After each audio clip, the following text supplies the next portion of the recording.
1967 წელს ეს იყო წელი, როდესაც ხიპების კომუნები იყო ძალიან დიდ პიკში, საუბარია ჰაით-ეშბერიზე, სადაც მოხდა ხიპების ფორმირება და პირველი ხიპების კომუნები უბრალოდ წარმოიშვა მაგ, საუბარია ლოს-ანჯელესის კვარტალზე.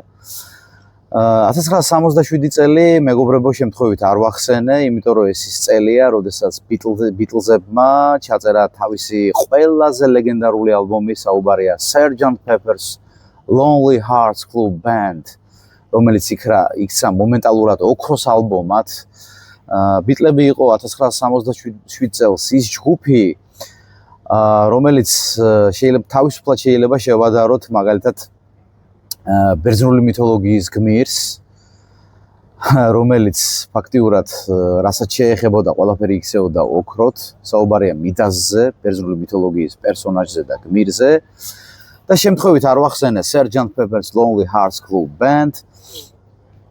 ეს არის ხიპების აყვავების პერიოდი, ეს არის როკ მუსიკის ისტორიაში ისეთი ალბომი, რომლის მსგავსი ალბათ მე ვიტყოდი და არა მარტო მე ვიტყოდი, მთელი ინგლისი ამბობდა, რომ არ შექმნილა. მხოლოდ ერთადერთი ჯგუფი აღმოჩნდა მისი კონკურენტი, რომელმაც კონკურენცია გაუწია ბიტლს, თუმცა დაეცა კონკურენციის გაწევის დროს, ეს არის Rolling Stones-ი.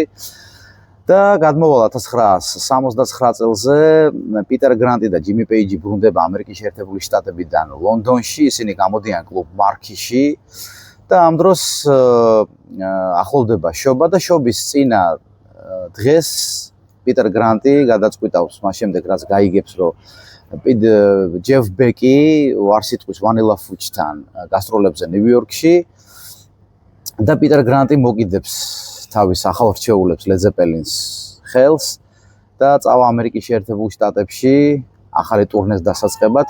იწყება ახალი ერა როკ მუსიკის ისტორიაში. ამერიკის შეერთებულ შტატების დაპყრობას გადაწყვიტავს ლედ ზეპელინის.